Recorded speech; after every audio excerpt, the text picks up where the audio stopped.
धेरै कुराहरू हेर्यौं सुन्यौं पनि अनि हामीलाई धेरै रमाइलो पनि लाग्यो, धेरै कुरो हामीलाई मन पर्यो। हामी प्रभुलाई धन्यवाद चढाउँछौँ।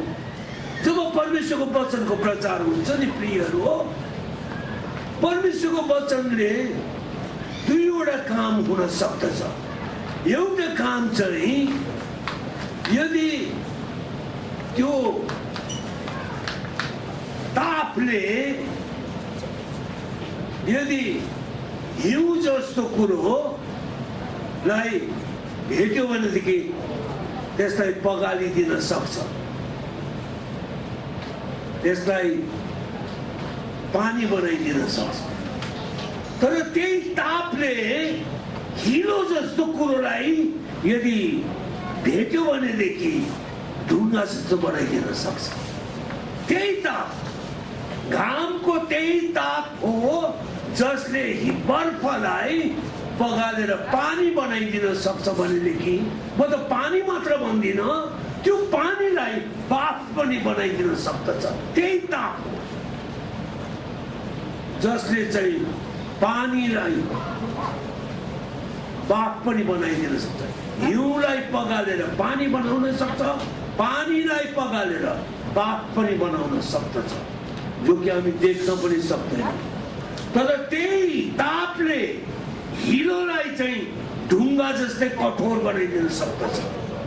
अनि हामीलाई जहिले पनि होसियार गर्नुपर्ने कुरो चाहिँ जब परमेश्वरको वचन सुन्नलाई हामी आउँछौँ, यहाँबाट फर्केर जाँदैन कि त तपाईँको जीवन चाहिँ पानी जस्तै बाफ जस्तै परिवर्तन भएर गएको हुन्छ, नभएदेखि तपाईँको जीवन चाहिँ हिलो जस्तै ढुङ्गा जस्तै कठोर भएर अझ कठोर भएर गएको हुन्छ। अर्को पालि परमेश्वरको वचन आयो भने पनि त्यसले तपाईँलाई केही पनि असर पार्दैन, केही पनि असर पार्दैन। किनकि त्यस्तो वचन त तपाईँले कति सुनिसक्नुभयो, त्यसले तपाईँको जीवनमा केही परिवर्तन नै ल्याएन। अनि तपाईँको जीवनमा अझ कठोरता त्यसले उत्पन्न गर्न सक्दछ। अनि यसै कारण हामी जसै परमेश्वरको वचन सुन्न लागेका छौँ, प्रभुसँग प्रार्थना गरौँ। आज बेलुकी प्रभु तपाईँ मलाई तपाईँ के भन्न चाहनुहुन्छ? आज बेलुकी मलाई तपाईँ के भन्न चाहनुहुन्छ? सो कुरो सुन्नलाई मात्र होइन तर ग्रहण गर्नलाई मात्र होइन तर पालन गर्नलाई प्रभु तपाईँले मलाई अनुग्रह गर्नुहोस्।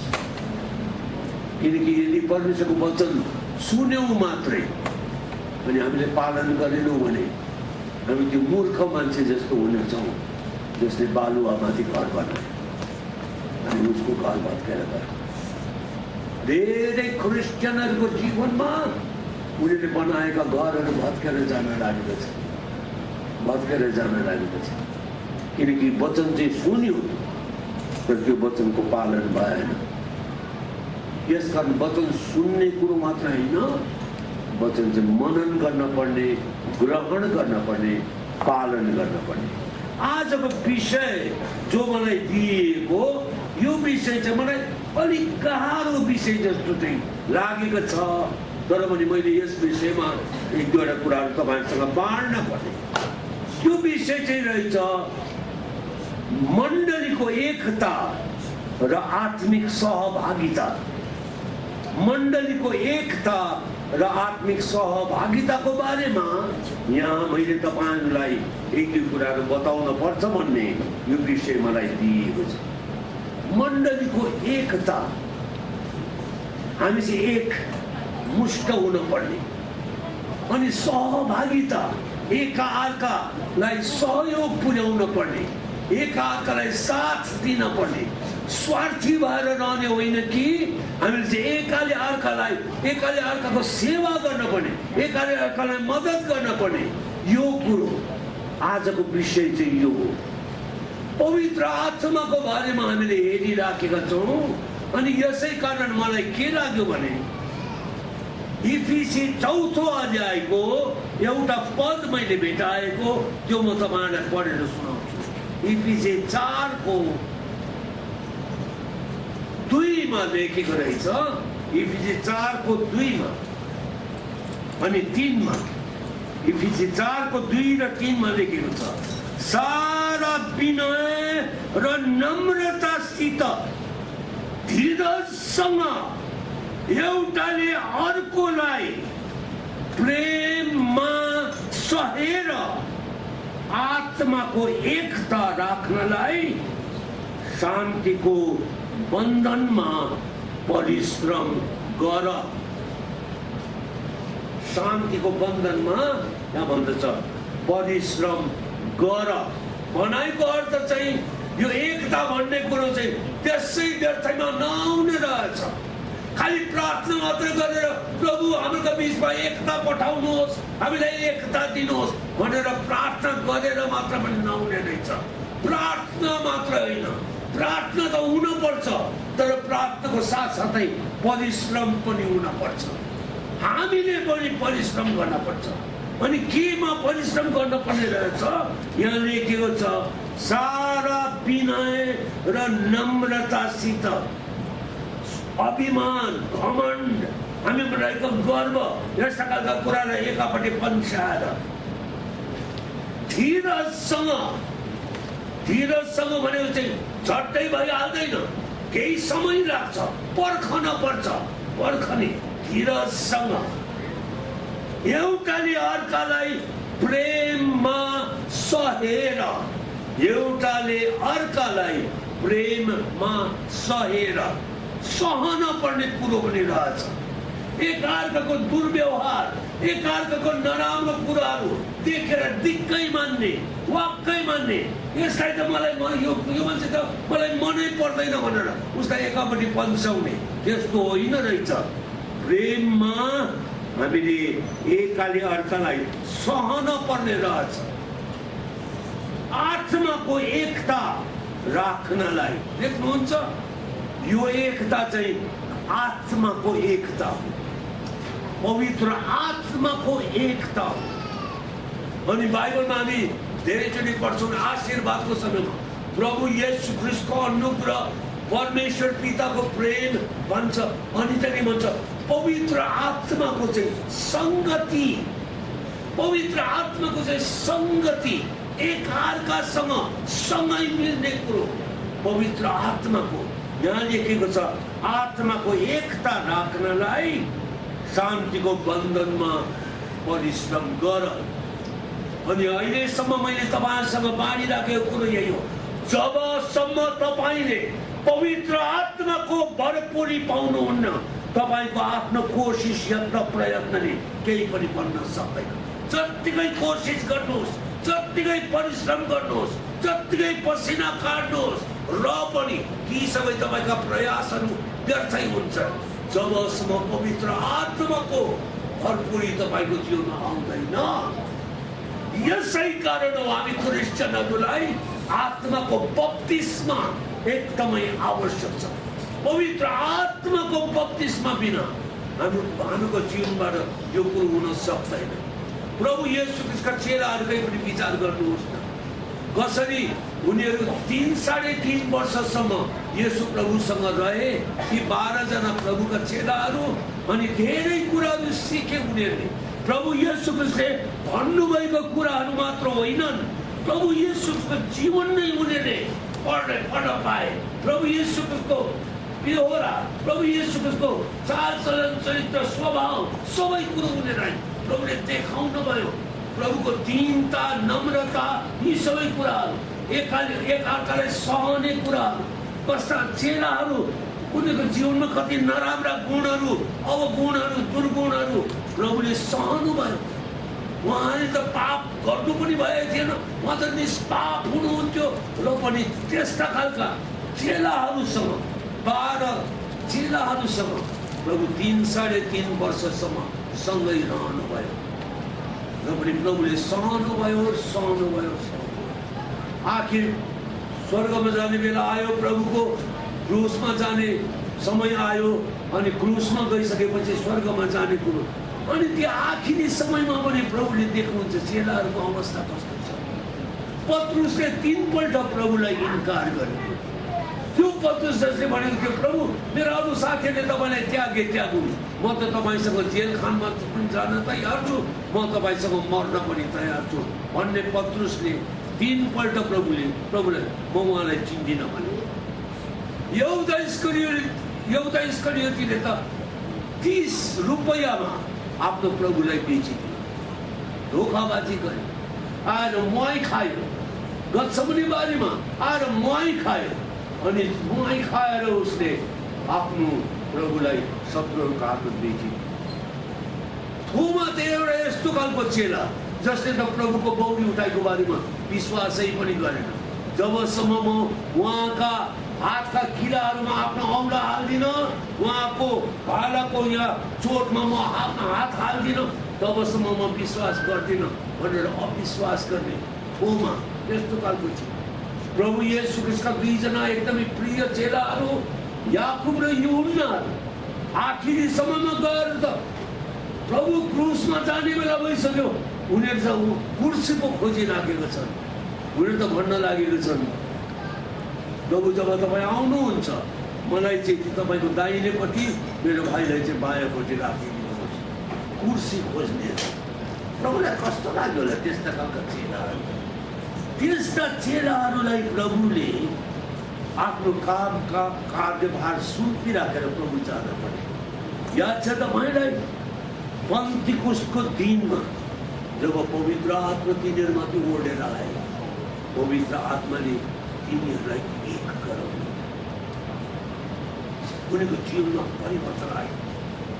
पत्रुस जस्तो प्रभुलाई इन्कार गर्ने व्यक्तिले खडा भइकन भन्दछ तपाईहरूले निर्दोष येशूलाई क्रुसमा टाँग्नुभयो, तपाईँहरू हत्यारा हुनुहुन्छ भनेर पत्रुसले भन्न सकियो। सम्झनुहोस् न कस्तो साहस आयो होला पत्रुसलाई पवित्र आत्माले। उनीको बिचमा एकता थिएन, पवित्र आत्माले त्यो एकता ल्याउनु भयो। पवित्र आत्माले पन्तिकुस्तको दिन पछिबाट उनीको बिचमा त्यो एकता आयो। अनि म तपाईहरुले यो भन्न चाहन्छु, म भाइ सञ्जीवसँग कुरा गर्न लागेको थिएँ। जुन समस्या यहाँ हङकङमा छ त्यो समस्या नेपालमा पनि छ, त्यो समस्या संसारभरि नै छ। क्रिस्चियन गुरुजनहरूको बिचमा एकता छैन, उनीहरूको बिचमा जुन प्रकारको एकता हुन पर्ने छैन त्यो चाहिँ खालि हङकङमा मात्र होइन, नेपालमा पनि त्यस्तै हो। त्यो कुरो संसारको कुनै पनि ठाउँमा जानुहोस् त्यस्तै नै हो। अनि समाधान चाहिँ के हो? जबसम्म परमेश्वरका सेवक सेविकाहरू आत्माले भरिएका हुँदैनन् तबसम्म आत्माको एकता उनीहरूमा हुँदैन, कुनै आत्मा पनि हुँदैन। जत्तिकै कोसिस गरेर परिश्रम गरेर भए पनि पवित्र आत्माको त्यो एकता उनीहरूको बिचमा आउन सक्दैन। यसकारण यस विषयमा त मैले तपाईँलाई बताइरहनु पर्ने आवश्यकता नै छैन। तपाईँलाई थाहा भएकै कुरो, तपाईँले जान्नुहुन्छ यी कुराहरू, तपाईँलाई थाहा भएकै कुरो। 133 भजन सङ्ग्रहमा त्यो लेखिएको कुरो हामीलाई थाहा छ। 133 भजन सङ्ग्रह, त्यसमा लेखिएको छ, खालि 3 पदहरू मात्रै छन्। समाजका दाजुभाइहरू आपसमा एकतामा भएर बस्नु कति असल र मनोहर कुरा हुन्छ। यो त शिरको त्यो उत्तम तेल जस्तो जो दारीमा बगेथ्यो, हारूनकै दारीमा जो तिनको वस्त्रको किनारसम्म झरेको थियो, हर्मोनको शीत जस्तै जो सियोनका पहाडहरूमा झर्छ, किनकि त्यही नै परम प्रभुले आशिषको आज्ञा दिनुभयो, अनन्तको जीवन। यहाँ भन्छ समाजका दाजु भाइहरू आपसमा एकतामा भएर बस्नु, एकतामा आउनु होइन, एकतामा भेट्नु होइन, एकतामा बस्नु। कति असल र मनोहर कुरा हुन्छ। अनि कसरी हुन्छ यो चाहिँ यहाँ दुईवटा उदाहरण दिएको छ। एउटा चाहिँ हारूनमा अभिषेकको तेल हारूनको शिरमा लगाइएको, यति धेरै तेल लगाइयो उसको दाढीबाट बग्यो भन्छ। त्यति धेरै तेल दाढीबाट बग्यो यहाँसम्म कि भन्दछ तिनको वस्त्रको किनारसम्मै भन्दछ, तलसम्म पनि त्यो तेल त्यो बगेर जान्छ, तल वस्त्रको किनारसम्म पनि पुग्छ। पवित्र आत्माको अभिषेक। म फेरि पनि भन्छु, हङकङमा यदि एकता आउनु हो भनेदेखि पवित्र आत्माको अभिषेक तपाईँले माग्न पर्ने कुरो चाहिँ त्यो हो। नभएदेखि तपाईँको आफ्नो कोसिसमा सबैलाई पठाउन लाग्नुभयो भनेदेखि चाहिँ त्यसले चाहिँ सङ्घ सुरु गर्छ। सङ्घ भन्छ नि, एसोसिएसन पनि भन्छ, त्यस्तो खालको कुरो सङ्घ सुरु गर्न सक्छ। मानिसहरूको प्रयासले ल्याएको एकता चाहिँ सङ्घ हो। तर पवित्र आत्माले ल्याउनु भएको एकता चाहिँ सङ्गति, एसोसिएसन अनि फेलोसिपमा धेरै भिन्नता छ। युनियन सुरु गर्छ, सङ्घ सुरु गर्छ, अनि त्यहाँनिर कामै लाग्दैन। हामीलाई युनियन चाहिएको होइन, हामीलाई युनिटी चाहिएको, युनिटी चाहिएको। अनि मानिसको प्रयासले चाहिँ युनियन चाहिँ ल्याउन सक्छ, युनिटी ल्याउन सक्दैन। युनिटी चाहिँ पवित्र आत्माले मात्रै ल्याउन सक्छ। अनि यहाँ भनेको कुरो त्यही नै हो। किन समाजका दाजुभाइहरू आपसमा एकतामा भएर बस्नु असल कुरोहरू भनेपछि किन होला? हारूनको शिरमा लगाएको तेलको उपमा यहाँ दिएको, दाढीबाट बग्यो तलसम्म नै। हारूनले पाएको अभिषेक, पवित्र आत्माको अभिषेक, आज त्यो हामीलाई चाहिएको खास कुरो चाहिँ।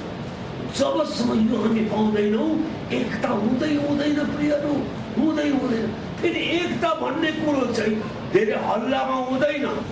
हाम्रो सोचाइ चाहिँ त्यस्तो, हामी ठुला एकदम धेरै त्यसको विज्ञापन गर्नुपर्छ, एडभर्टाइज गर्नुपर्छ, खबर कागजहरूमा, पत्र पत्रिकाहरूमा, टिभीमा, रेडियोमा त्यसको प्रचार प्रसार हुनुपर्छ। यस्तो गर्दैछौँ, उस्तो गर्दैछौँ भनेर धेरै आवाज हल्ला निकाल्छौँ हामी। एकता कहिल्यै पनि त्यस्तो खालको हुँदैन। युनियन चाहिँ हुन सक्छ होला, युनिटी चाहिँ हुँदैन त्यसमा। किनकि यहाँ हेर्नुहोस् न, त्यो तेल जो लगाइयो शिरमा, त्यो आवाजै छैन। त्यहाँदेखि फेरि तल गइकन 3 पदमा हर्मोनको शीत जस्तै भन्दछ। त्यो शीत जब पर्छ, वृष्टि भएको जस्तै, पानी परेको जस्तै शीत आउँदै भनौँ, गडाङ गुडुङ भएर धेरै नै बिजुली चम्केर धेरै शीत त्यसरी पर्दैन। शीत पर्दाखेरि आवाजै पनि हुँदैन। हामी सुतिराखेको हुन्छौँ, हामीलाई थाहा पनि हुँदैन, अनि बिहान हामी शीतले सबै ढाकेको देख्छौँ। तुसारो पर्यो, शीत आयो, अनि आवाजै भएन। प्रियहरू, एकता भन्ने कुरो चाहिँ धेरै हल्ला आवाज त्यस्तो चडक पडकले हुँदैन रहेछ, हुँदैन। शान्त प्रकारले हुन्छ, त्यसै बगेर आउँछ। पवित्र आत्माले नै ल्याउनुहुन्छ। हारूनको शिरमा लगाएको तेल जस्तै नै, वा त हर्मोनको डाँडोमा परेको शीत जस्तै। धेरै हल्ला छैन, हुँदैन। आत्माको परिपूर्ण। अनि यसै कारण सञ्जीव तमामले अस्ति कुरा गर्न लागेको थिएँ, मैले उहाँलाई भन्न लागेको थिएँ, यो समस्या चाहिँ खालि हङकङको मात्र होइन, यो समस्या नेपालको पनि, यो समस्या अरू देशहरूको पनि, सारा संसारभरि नै हामी एकता खोजिरहेको छौँ, अनि एकता पाउन सकिरहेका छैनौँ। किनकि संसारमा एकता छैन। एकता त माथिबाट आउँछ, पवित्र आत्माले ल्याउनुहुन्छ। अनि एकताको लागि हामीलाई आत्माको भरपुरी चाहिन्छ। भूमिका त हुँदैन। आत्माको परिपूर्ण चाहिन्छ। अनि यसै कारण जबसम्म आत्माको परिपूर्णता तपाईँ र मेरो जीवनमा आउँदैन तबसम्म एकता हुन नै सक्दैन। मण्डलीको सुरुमा नै पवित्र आत्मा मण्डलीमाथि बोलेर 120 जना प्रभुका चेलाहरू उनीहरू प्रार्थना गरिराखेका थिए, पर्खिराखेका थिए। प्रभु येशू ख्रीष्टले नै भन्नुभएको उनीहरूलाई प्रेरितको 1 अध्यायको 4 र 5 मा प्रभुले भन्नुभयो, यरुशलेमबाट कतै नजाऊ, तर मद्वारा सुनेको पिताको प्रतिज्ञालाई पर्खिन। यूहन्नाले तिमीहरूलाई पानीले बप्तिस्मा दियो, तर अबको थोरै दिनपछि तिमीहरू पवित्र आत्माले बप्तिस्मा हुनेछौ। अनि 8 पदमा प्रभुले भन्नुभयो, जब पवित्र आत्मा तिमीहरूमाथि आउनु हुनेछ तब तिमीहरूले शक्ति पाउनेछौ। अनि यरुशलेममा, सारा यहुदियामा, सामरियामा अनि पृथ्वीको अन्त्यसम्म तिमीहरू मेरा साक्षी हुनेछौ। प्रभुले आफ्ना चेलाहरूलाई यो कुरो भन्नुभयो, यरुशलेमबाट कतै नजाऊ, यरुशलेमबाट कतै नजाऊ। पत्रुस, याकुब, यूहन्नालाई त कति हतार लागेको थियो होला। पौडी उठ्नु भएको, हाम्रा प्रभु त पौडी उठ्नु भएको रहेछ भनेर थाहा पाएपछि उनीहरूलाई कति हतार लागेको थियो होला। गइकन हामीले यो कुरो त सबै मानिसलाई बताउनु पर्छ, सबै मानिसलाई सुनाउनु पर्छ।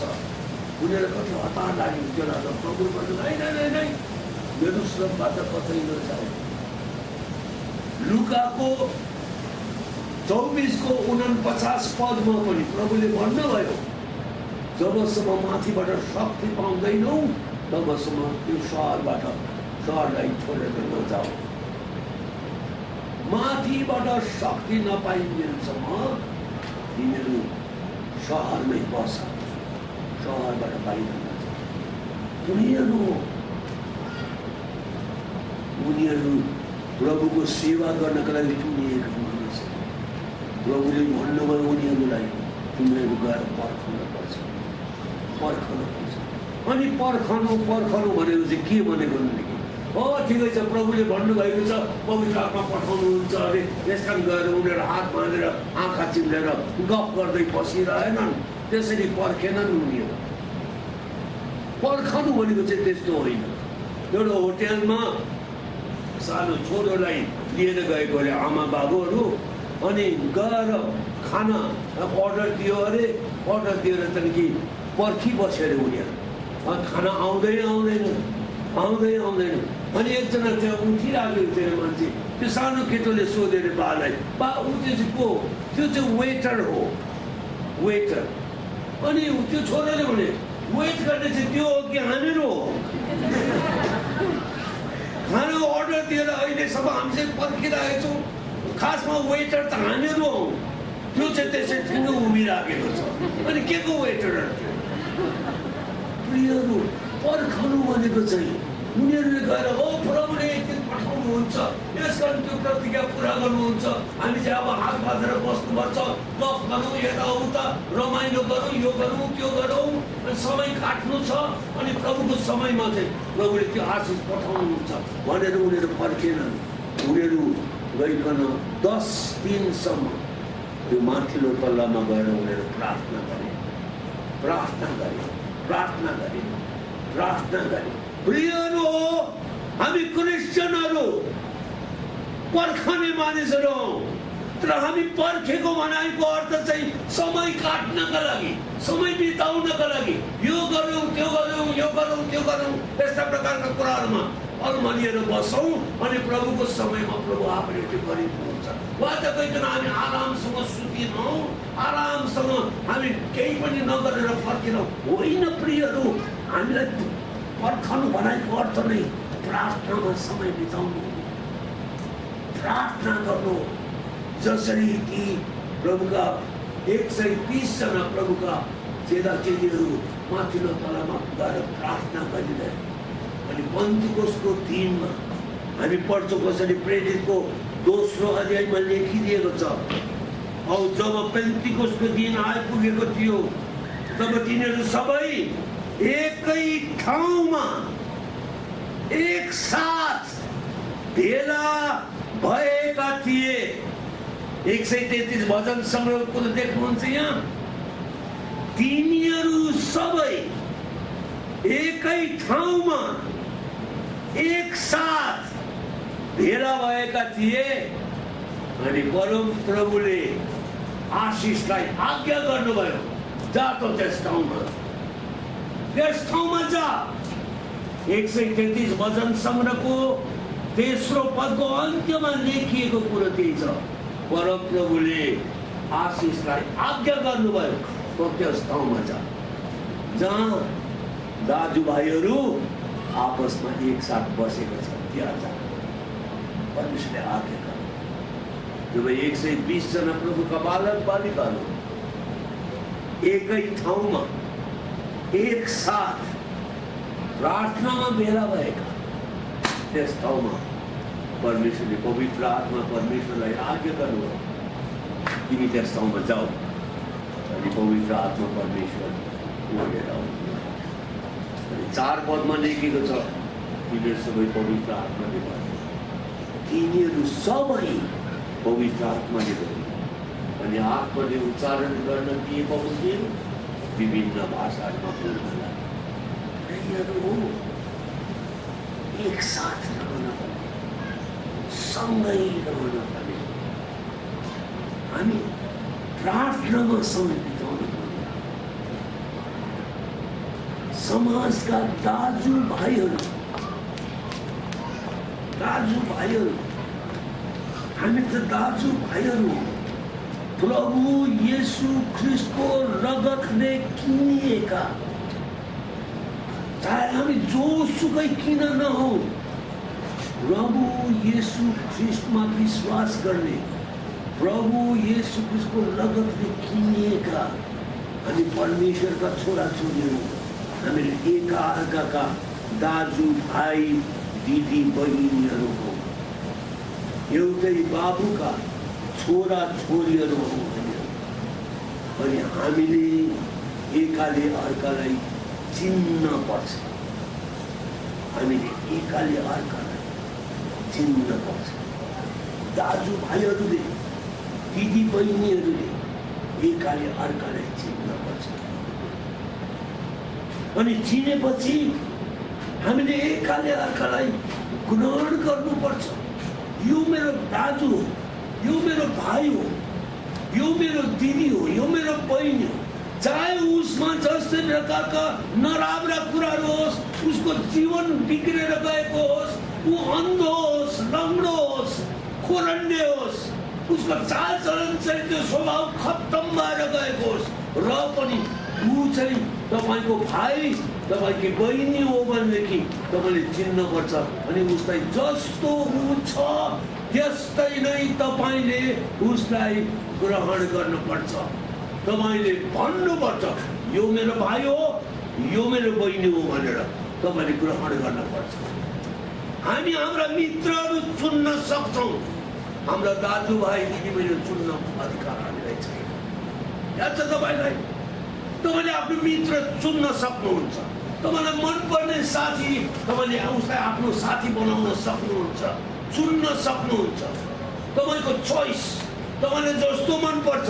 कति यस्ता छन् उसँग तपाईँको चालबाज अलिक मिल्दैन अनि उसदेखि टाढै रहनुहुन्छ तपाईँ, अनि उसलाई इन्कार गर्न सक्नुहुन्छ। मित्र चुन्न सक्नुहुन्छ तपाईँ, तपाईँको भाइ बहिनीहरू चुन्ने अधिकार तपाईँलाई छैन, अधिकार छैन तपाईँलाई। हामीले एकाले अर्कालाई, हाम्रा भाइ बहिनीहरूलाई जस्तो उनीहरू छन् त्यस्तै अवस्थामा हामीले उनीहरूलाई ग्रहण गर्नुपर्छ। बाइबलमा त्यस्तै भयो। याद छ तपाईँलाई? काइनले हाबिललाई चिनेन। काइनले हाबिललाई मेरो भाइ भनेर चिनेको भएदेखि हाबिलको हत्या गर्ने थिएन। एसाउले याकुबलाई चिनेन, वा त भनौँ याकुबले एसाउलाई चिनेन। मेरो दाजु हो भनेर उसले याकुबले थाहा गरेको भएदेखि उसको दाजुलाई धोखाबाजी गर्ने थिएन। याकुबले जेठौलीपनको हक छोड्ने थिएन। बाबुबाट आशिष छोडेर मामाको घरमा लाबानको घरमा भागेर जाने थिएन। युसुफलाई उसका दाजुहरूले चिनेनन्, यो चाहिँ हाम्रो भाइ हो भनेर चिनेको भएदेखि युसुफलाई त्यस प्रकारले बेचेर कमारो बनाएर मिश्र देशमा पठाइदिने थिएन। हामी आफ्ना भाइ बहिनीलाई चिन्दैनौँ अनि उनीहरूलाई नचिनेको कारणले मित्रहरूलाई हामीले एकापट्टि पन्साए जस्तै नै आफ्नै भाइ बहिनीहरूलाई पन्छाउन लाग्छ अनि परमेश्वरलाई दुःख लाग्छ। जब एकजना क्रिस्चियनले अर्को क्रिस्चियनलाई त्यस्तो प्रकारले व्यवहार गर्छ परमेश्वरलाई दुःख लाग्छ, किनकि उहाँ त बाबु हुनुहुन्छ नि। उहाँ बाबु हुनुभएको कारणले गर्दाखेरि जतिको प्यार तपाईँलाई गर्नुहुन्छ त्यो भाइलाई त्यो बहिनीलाई पनि उहाँले त्यतिकै प्यार गर्नुहुन्छ। तिनीहरू पनि उहाँकै छोराछोरीहरू हुन्। अनि हामी आफ्नो भाइ बहिनीहरू चिन्दैनौँ। उडाउ पुत्रको दाजुले त के भन्यो भनेदेखि बाबुलाई आइकन भन्दैछु, उडाउ पुत्रको दाजु म तपाईँको छोरो, तपाईँको आज्ञा पालन गरेँ, यतिको वर्षसम्म तपाईँको सेवा गरेँ अनि तपाईँले मलाई मेरा साथीहरूसँग रमाइलो गर्नलाई एउटा खसी पनि दिनु भएन। अनि तपाईँको छोरो जसले तपाईँको धन सम्पत्ति सबै प्रकारका नराम्रो काममा खर्च गरेर उडायो, त्यो घर फर्केर आउँदाखेरि पालेको बाछो तपाईँले मार्नुभयो। तपाईँको छोरो मेरो भाइ भनेन, मेरो भाइ भनेन, तपाईँको छोरो भन्यो। जेठा दाजुले आफ्नो भाइलाई चिने, आफ्नो भाइलाई चिने। आज धेरै क्रिस्चियनहरूले आफ्ना दाजुलाई, भाइलाई, दिदीले बहिनीलाई, बहिनीले दिदीलाई चिन्दैन। उनीहरूले यो कुरो बुझ्दैनन् कि येशू ख्रीष्ट प्रभुले, जुन येशू प्रभुले मेरो लागि आफ्नो रगत बगाउनु भयो, त्यो भाइको लागि पनि येशू प्रभुले त्यही रगत बगाउनु भयो। त्यो बहिनीको लागि येशू प्रभुले त्यही रगत बगाउनु भयो। जतिको येशू प्रभुले मलाई प्रेम गर्नुहुन्छ त्यो भाइलाई पनि त्यति नै प्रेम गर्नुहुन्छ, त्यो बहिनीलाई पनि त्यति नै प्रेम गर्नुहुन्छ, त्यो दाजुलाई पनि त्यति नै प्रेम गर्नुहुन्छ, त्यो भाइलाई पनि त्यति नै प्रेम, दिदीलाई पनि त्यति नै प्रेम गर्नुहुन्छ। हामीले एकअर्कालाई चिन्नु पर्यो प्रियहरू हो। हामीले एकअर्कालाई चिन्दैनौँ, एकअर्कालाई चिन्दैनौँ।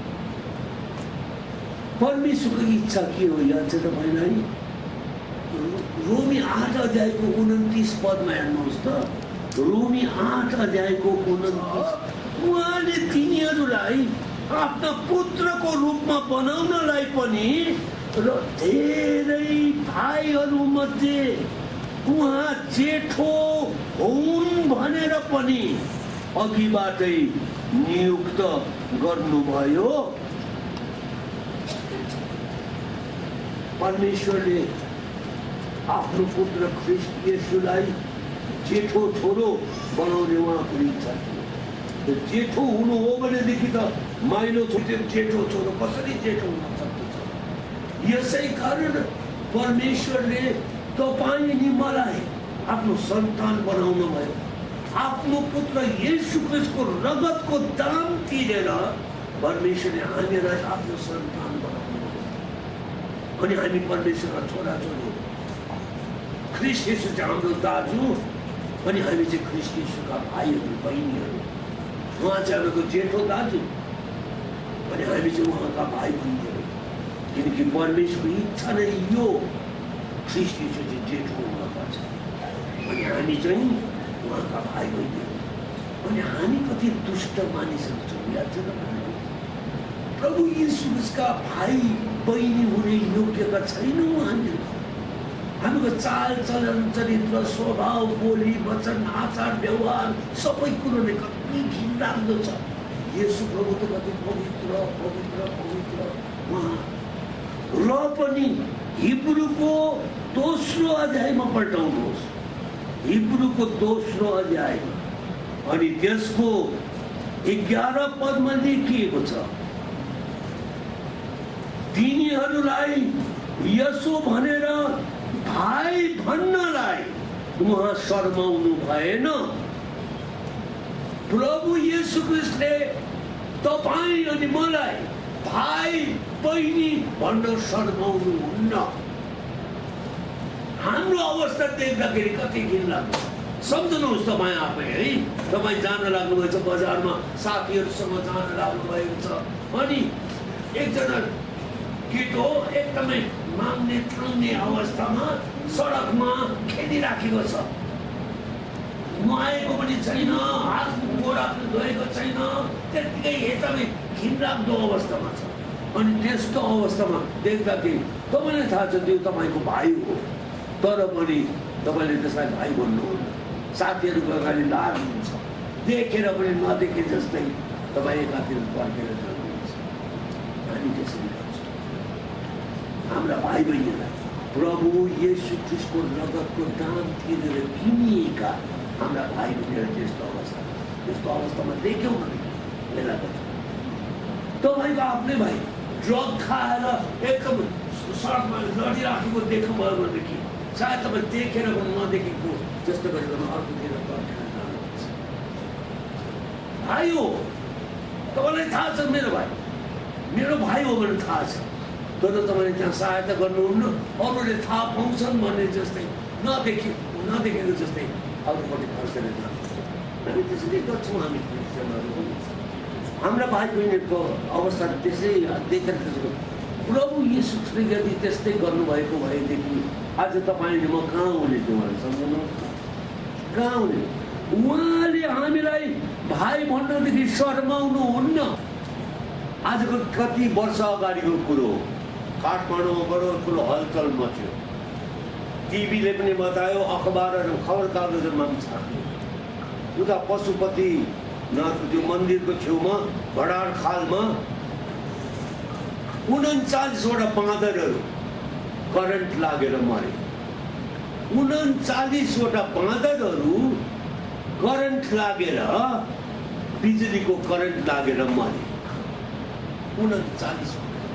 पछिबाट एउटा अर्को बाँदर पनि गएर छुन पुगेछ, त्यो पनि मर्यो। 40वटा उठ्यो। अनि हामीलाई त बडो अचम्म लाग्यो। पेपरमा नै छापिएको थियो त्यो कुराहरू। अनि ती बाँदरहरू कसरी 40वटा बाँदरहरू मरिया छ तपाईँलाई? किनकि ती बाँदरहरूले आफ्नो भाइलाई चिने। अनि मेरो भाइलाई करेन्ट लाग्यो, उसले त्यो कुरो थाहा पाएन, त्यो त्यसलाई करेन्ट लागेको छ, त्यो भाइ मर्न लागेको छ। अनि त्यसलाई बचाउनका लागि गएर हाम फाल्यो, त्यसलाई पनि करेन्ट लाग्यो, त्यो पनि मर्यो। अर्को पनि गयो, बाँदरलाई चिन्यो, बाँदरलाई आफ्नो भाइ भनेर चिन्यो। पक्रेर निकाल्न सहायता पुर्याउन जाँदाखेरि त्यो 39वटा बाँदरहरू मरे पशुपतिनाथको मन्दिर। किनकि बाँदरलाई चिन्यो। आज मान्छेलाई चिनेको छ। लाज मर्दो कुरो, मान्छेले मान्छेलाई चिनेको छ। त्योभन्दा पनि अझ लाज मर्दो कुरो, क्रिस्चियनले क्रिस्चियनलाई चिनेको छ। अझ लाज मर्दो। हाम्रा भाइ बहिनीहरू नाश हुँदैछन्, मर्दैछन्। सायद हामी के भन्छौँ होला, त्यसले ठिकै छ, त्यो त्यसकै आफ्नै कर्तव्यले गर्दा त्यो भएको हो कि सायद त्यो भन्छौँ होला। उसको लागि प्रार्थना गर्नुपर्छ। त्यो भाइ मर्दैछ बिचरा त्यहाँ, यहाँ चाहिँ घोडा टेकेर प्रार्थना गर्ने कुरो। हामी क्रिस्चियनहरू त प्रार्थना गर्नुपर्छ, प्रभु बचाउनुहोस्। त्यस्तो सहायता पुर्याउनु पर्ने ठाउँमा सहायता दिन नै छैन। अनि कसरी एकता चिन्नु पर्यो उनीहरूलाई, भाइ बहिनीहरूलाई, अनि माया गर्नु पर्यो उनीहरूलाई। जस्तो छ त्यस्तै नै हामीले एक्सेप्ट गर्नुपर्छ। मेरो भाइ लङ्गडो छ भनेदेखि त्यो लङ्गडो मेरो भाइ नै हो, अनि त्यही अवस्थामा उसलाई मैले लिनुपर्छ, एक्सेप्ट गर्नुपर्छ। मेरी बहिनी अन्धी छ भनेदेखि त्यो अन्धी भएर जन्मेकी भन्दैमा यो चाहिँ मेरो बहिनी होइन भने त्यस्तो प्रकारले घृणा गर्ने कुरो आएन। त्यही अवस्थामा उसलाई हामीले लिनुपर्छ। परमेश्वर त्यो चाहनुहुन्छ। ख्रीष्ट येशू प्रभुले जस्तो हामी छौँ त्यस्तै नै हामीलाई भाइ बनाउनु छ। सङ्गति आज हाम्रो त त्यस्तो छैन। हामी गुरुजनहरूकै बिचमा कुरा गर्दैन। हामी त मलाई त कतिचोटि त्यस्तो पनि लाग्छ। म्युजिकल चेयर भन्छ नि, म्युजिकल चेयर भनेको चाहिँ 20 जना छन् भनेदेखि 19वटा मात्रै चौकीहरू राख्छ नि। अनि त्यहाँ चाहिँ एकजनाले बाजा बजाइदिन्छ म्युजिक। अनि सबैजना चाहिँ वरिपरि घुम्नुपर्छ। अनि जब बाजा बज्न बन्द हुन्छ त्यहाँदेखि हतार गएर कुर्सी पक्राउन पर्छ। कारण त्यहाँ 19वटा मात्रै कुर्सी छ, 20 जना छन्, एकजना त कुर्सी बिना रहन्छ। यसकारण चाहिँ सबै कुर्सी पक्राउनु। आज मण्डलीका पास्टरहरू त्यस्तै नै छ। म्युजिकल चेयरको कुर्सी खोजिराखेका। अनि जब स्तुति प्रशंसा आराधना बन्द हुन साथ दौड्यो त्यहाँदेखि कुर्सी त्यस्तो कुर्सी खोज्ने। अनि म त के भन्छु, कुर्सी खोज्नेहरूले भाँचेका कुर्सी पाउँछन्, भाँचेका कुर्सी पाउँछन्। क्रुस खोज्नेहरूले प्रभुको इनाम पाउँछ। हामी त कुर्सी खोज्ने त होइन, हामी त क्रुस खोज्नेहरू हुनुपर्ने। कस्तो लाग्छ तपाईँलाई? हामी त स्तुति प्रशंसा सिद्धिन साथ बाजा रोक्न साथ दौडेर गयो कुर्सी अट्याउनलाई। त्यस्तो गर्नु भएन प्रियहरू। हामी त कुर्सी खोज्नेहरू होइनौँ। अझ अङ्ग्रेजीमा त के भनेको छ भनेदेखि जुनहरू चाहिँ कुर्सी खोज्छन् अरे तिनीहरू चाहिँ भाँचेको कुर्सी नै भेटाउँछन् अरे। जुनहरूले चाहिँ क्रुस खोज्छन् अरे तिनीहरू चाहिँ क्राउन भेटाउँछन्। क्राउन तिनीहरू जुनहरूले क्रुस त्यस्तो हुँदै हुँदैन। युथमा या त हाम्रो तपाईँको हङकङमा त झन् के हुँदैन। नेपाल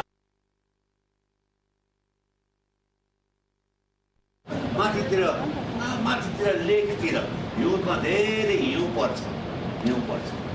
अनि यो चाहिँ विदेशको कुरा हो। अनि यसै कारण धेरै हिउँ परेको थियो भने हिउँमा धेरै हिउँ पर्छ, एकदमै सेतो भएको। अनि घाम लाग्यो अनि घाम लाग्दाखेरि त भित्र पालबाट होइन चराहरू पनि निस्केर त्यहाँदेखि एकदमै रूपमा देखा परे। त्यहाँदेखि अनि पालबाट पनि मुसाहरू खरायोहरू निस्किन लागे। अनि उनीहरू त्यहाँदेखि एकदमै घाममा रमाइलो, कस्तो घमाइलो भयो। अनि एकदमै कति दिनसम्म भित्र पालभित्र बसेको जाडोको समय अब चाहिँ घमाइलो भयो। सबैजना बाहिर निस्केका थिए। अनि चराहरू पनि जोडा थिए त्यहाँ। अनि ठुल्ठुलो बात गर्दै थिए उनीहरू अघि। अनि खरायोहरू पनि पशुहरू पक्षीहरू बाहिर निस्केका। अनि तुलसी चिन्नुहुन्छ, देख्नु भएको छ तपाईँले तुलसी? 2वटा तुलसी पनि बाहिर निस्केको अरे यस्तो फलाफुलो हेरेर घाम लागिराखेको छ। आऊ अनि त्यहाँदेखि सर माफ गर्नुहोस् म त यहाँ बोल्न पर्यो।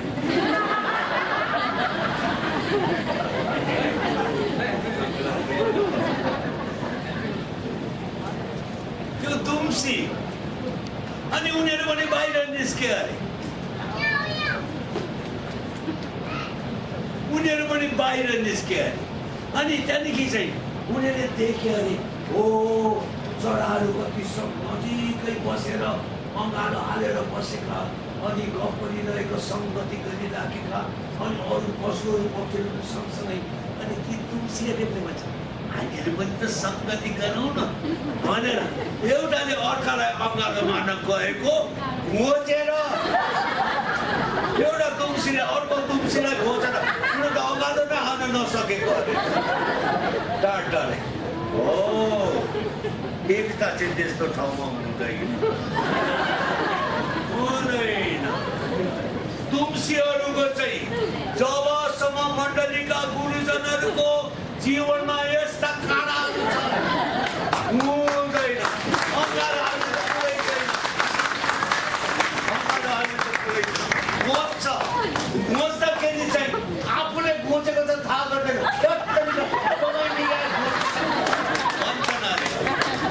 दबाईको झालिया घोचिसक्यो भने आफूले घोचेको त थाहै गर्दैन।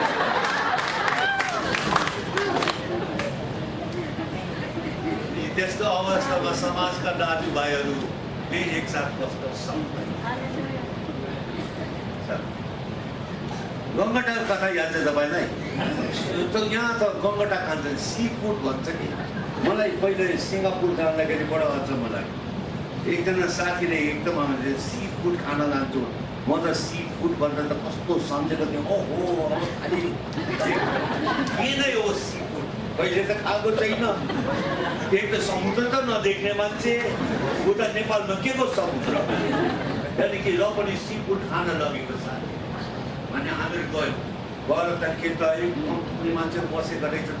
भरे एकछिनमा त यत्रो तातो एकदम यति किस्ने ट्रेभरि गङ्गटाहरू ल्याइदिएको। हो एकदम यस्तै भापाइराखेको छ।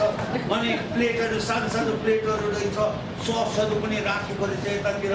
अनि मलाई त बडो सी फुडमा चाहिँ कस्तो रमाइलो हुन्छ, कस्तो त्यो गङ्गटा। अनि उहाँहरूले त गफ गर्दै खानु, यसो तपाईँलाई गप्पै खानुहुन्छ। मलाई त त्यो फुटाउन पनि अप्ठ्यारो। अनि साथीले सघाउनु भयो, यताउता सघाएर खाएँ गङ्गटा। कहिले पनि खाएको थिएन जीवनमा, सिङ्गापुरमा गएर खाएँ। मिठो नहुँदैन रहेछ। मन दुखाउँछन् अरे सिङ्गापुरका। मेरो बुहारीले सुनेपछि त दुखाउँछ, मलाई त मन परेन। त्यो मैले सुनेको त्यो समुद्रको किनारमा अरे त्यो गङ्गटा पक्रने ठुला ठुला भाँडाहरू हुन्छ अरे। अनि त्यहाँदेखि गङ्गटा त्यो ल्याएर फट्टै फालिदिन्छ अरे त्यहाँदेखि एकजना टुरिस्टले आएर अघिदेखि हेरिराखेको अरे। अनि गएर भन्यो अरे, होइन तपाईँको यी गङ्गटाहरू यति भाँडा भरिराख्नु भएको छ, तपाईँले खोइ त ढकनीले छोप्नुहुन्न त, भागेर जाँदैन यिनीहरू, गङ्गटाहरू भाँडेर जाँदैन नि। अनि त्यो पक्राउने मान्छेले के भन्यो, कहिले पनि भाग्दैनन् गङ्गटाहरू, कहिले पनि। किन भाग्नै सक्दैनन् यिनीहरू? अनि माथि उक्लेर जान सक्दैनन्। किन भन्दाखेरि गङ्गटाको चाहिँ एउटा बडो अचम्मको बानी हुन्छ अरे। उनीहरूले चाहिँ त्यो यस्तो गरेर पक्रने, त्यसले चाहिँ पानी हुन्छ। कोही एक एउटा चाहिँ अलिकति अरूलाई उछिनेर माथि अलिकति माथि जान सक्छ, यस्तो हुन त त्यसलाई छाड्नका लागि होइन, ऊ आफै माथि जानको लागि। यो गङ्गटा चाहिँ मलाई उछिनेर माथि जाँदैछ भनेर उसलाई चाहिँ त्यसलाई तल झार्छु भनेर त्यसलाई झार्नका लागि होइन अरे। त्यो गङ्गटा चाहिँ यस्तो प्रकारले आफै माथि जानको लागि त्यसरी गर्छन् अरे। अनि उसले भनेको ढकना चाहिँदैन, जतिकै गङ्गटा राख्यो भने कोही पनि बाहिर निस्किन।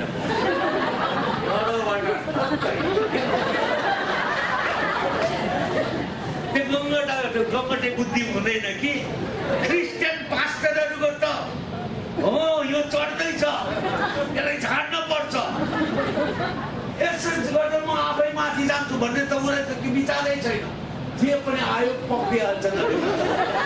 अनि हामीको एकताको विरोधमा आएको कुरो पनि त्यही, अरूहरू माथि चढेर गएको देख्न चाहनु,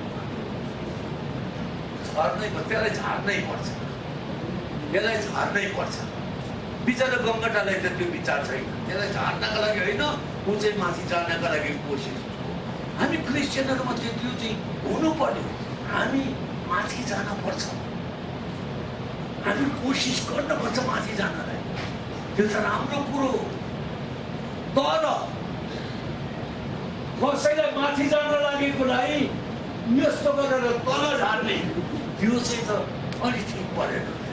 हामीहरूको बिचमा त्यस्तै देख्छु, सङ्कटाहरू त्यस्तै हुन्छ नि, धेरै नम्र हुन्छन् उनीहरू। कसरी नम्र हुन्छन् भने गङ्गटा कहिल्यै पनि यसरी हिँड्दैन, याद छ तपाईँलाई? यसरी साइड राखेर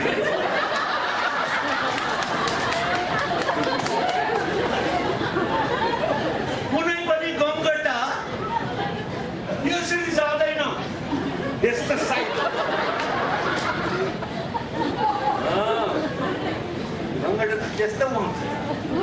तर पनि हेर्नुहोस्, मैले भन्न चाहेको थिएँ यो गङ्गटाले कसैलाई तल झार्नका लागि यो गरेको होइन। उसलाई चाहिँ आफै चाहिँ माथि जाने इच्छा हुन्छ अनि उसले चाहिँ तल झार्छ अरूलाई। तर त्यो उसको त्यो आफै मनसाय त्यो होइन, इच्छा त्यो होइन। तर आज हाम्रा मण्डलीका कति गुरुजनहरूको चाहिँ त्यस्तै भइहाल्दो रहेछ। बडो दुःख लाग्दो कुरो हो कि नहुनु पर्ने, तर पनि एकता राख्न मैले अघि भनिहालेँ, हाम्रो कोसिस यत्न प्रयत्न हामीलाई पवित्र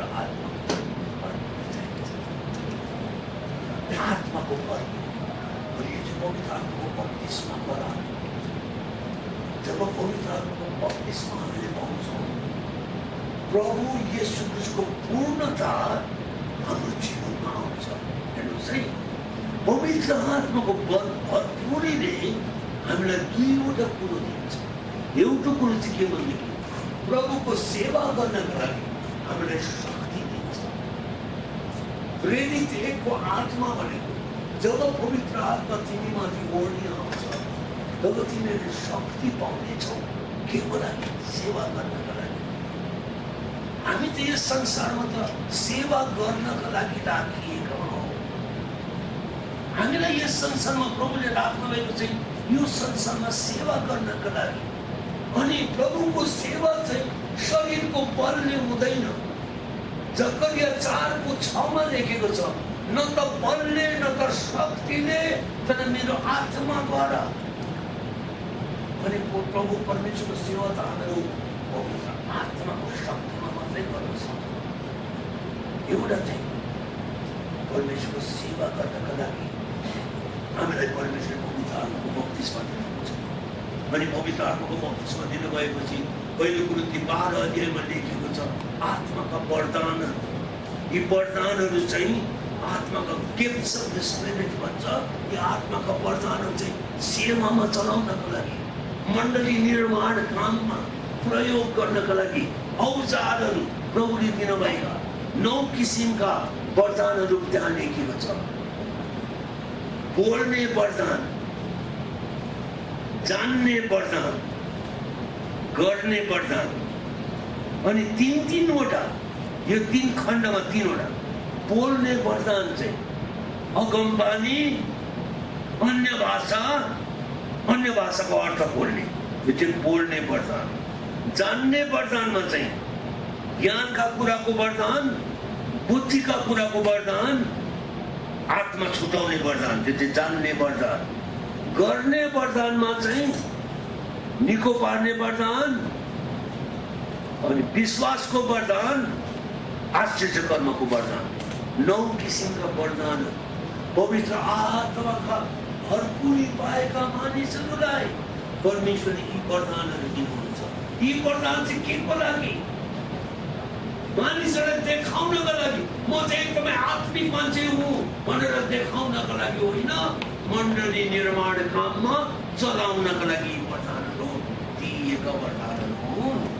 यो चाहिँ पहिलो कुरिन्थी 12 अध्यायको 8 देखि 11 सम्म त्यहाँ पढ्न सक्छ। त्यहाँदेखि चाहिँ यो चाहिँ फेरि रोमी 12 अध्यायमा पनि अरू आत्माका वरदानहरू दिएका छन्। पहिलो पत्रुस 4 अध्यायमा पनि आत्माका वरदानहरू कति बताइएका छन्। यसका यी 3 खण्डमा चाहिँ आत्माका वरदानहरू, ती औजारहरूको बारेमा दिइएको छ जो हामीले चलाउन पर्छ। पवित्र आत्माको भरपुरी चाहिँ खालि शक्तिको लागि मात्रै होइन। पवित्र आत्माको भरपुरी चाहिँ सुन्दरताको लागि पनि हो। ख्रीष्ट येशूका सद्गुण गलाती 5:22 र 23 मा लेखेको छ, तर आत्माको फल प्रेम, आनन्द, शान्ति, धीरज, दया, भलाइ, विश्वस्तता, नम्रता, संयम, 9 किसिमका आत्माका फलहरू गलाती 5:22 र 23 मा लेखिएको छ। अनि यी चाहिँ प्रभु येशू ख्रीष्टका सद्गुणहरू हुन्। आत्माले भरिएको व्यक्तिमा यी प्रभुका सद्गुणहरू, यी फलहरू बाहिर मानिसहरूले देख्न पर्दछ। उनीहरूको रुखले फल फल्छ, आफ्नो लागि फल्दैन, अरूहरूको लागि फल्दछ। रुखले फल फलेको चाहिँ अरूहरूको लागि। वास्तवमा फल भनेको के हो याजकमालाई? फल भनेको चाहिँ बोटले, तर जराले बटुलेको खाद्य पदार्थ, खाने कुराहरू, त्यो रस भनौँ न, बोटले जमा गरेको, जराहरूद्वारा बोटले जमा गरेको त्यो रस चाहिँ जब हाँगाहरूबाट यसरी जान्छ, अनि हाँगाहरू यता हाँगामा हाँगाहरू, अनि यो हाँगामा जान्छ, अनि यो हाँगामा पातहरू लागेको छ, अरू हाँगा बिगाहरू छन् त्यहाँ। अनि हाँगाले के भन्छ भनेदेखि यो जीवन चाहिँ मेरो लागि प्रशस्त भयो, पुग्दो भयो, अब मलाई चाहिएन। अनि त्यही जीवन जो तर जराहरूले बटुलेर ल्याएको, बोटबाट आएको जीवन हाँगाले यस प्रकारले आफ्नो लागि प्रशस्त भएपछि त्यहाँदेखि फुलहरू फुल्छ। अनि फुलहरू फुलेपछि फल फल्न लाग्छ। त्यो फल चाहिँ के हो? जीवनको प्रशस्तता हो। मलाई पुग्यो, अब मैले अरूहरूलाई दिन पर्यो। देख्नुहुन्छ, मलाई भयो, मलाई पुग्यो, जति मलाई चाहिएको जति मलाई मसित छ, तर म सन्तुष्टि गरेर त्यो आफ्नै लागि मात्रै जो गरेर राख्न चाहन्न, म अरूसँग बाँड्न चाहन्छु। त्यो चाहिँ फल चाहिँ। फल भनेको त्यही हो। रुखले आफ्नो लागि फल फल्दैन, रुखले जहिले पनि अरूहरूको लागि फल फल्छ। भोकाएकाहरू, तिर्खाएकाहरू, आवश्यकतामा परेकाहरूको लागि फल फल्नेका हुन्छ। अनि प्रभु येशूको सुन्दरता, प्रभुका ती सद्गुणहरू छन्, हामीले देखाएर अरूहरूलाई देखाउनको लागि होइन प्रियहरू, अरूहरूको आवश्यकता पुरा गर्नको लागि हो। हाम्रो जीवन चाहिँ पवित्र आत्माको फलले भरिएको जीवन हुनुपर्छ। यदि त्यो रुखले फल नै फलाएन भनेदेखि के फाइदा भयो? त्यो मालिकले आएर भन्नुहोस्, मैले आएर यस रुखबाट 3 वर्ष भइसक्यो, फलै फल्दैन यसले, यसबाट यो नेभाराको रुखलाई काटेर ढालिदेऊ। ताकको बारीमा मैले यो नेभाराको रुख रोपेको फल फल्नको लागि यसले फलै फलाएर 3 वर्ष भइसक्यो।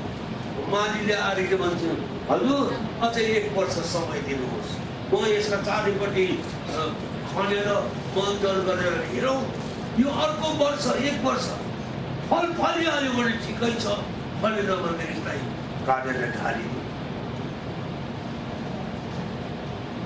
यो नेभाराको रुखबाट उसको मालिकले फल तपाईँको जीवनबाट पनि प्रभुले फल, प्रभुले रोक्नु भएको तपाईँबाट प्रभुले परमेश्वर फल पवित्र आत्माको भरपुरीको जीवन भएको प्रेम, आनन्द, शान्ति, धीरज, दया, भलाइ, विश्वस्तता, नम्रता, संयम, यी फलहरू हुन्छ। हामी धेरै क्रिस्चियनहरू चाहिँ जरा गाली, हामीले त फल फल्न पर्छ, गिफ्ट फल्ने होइन, गिफ्ट फल्ने। अझै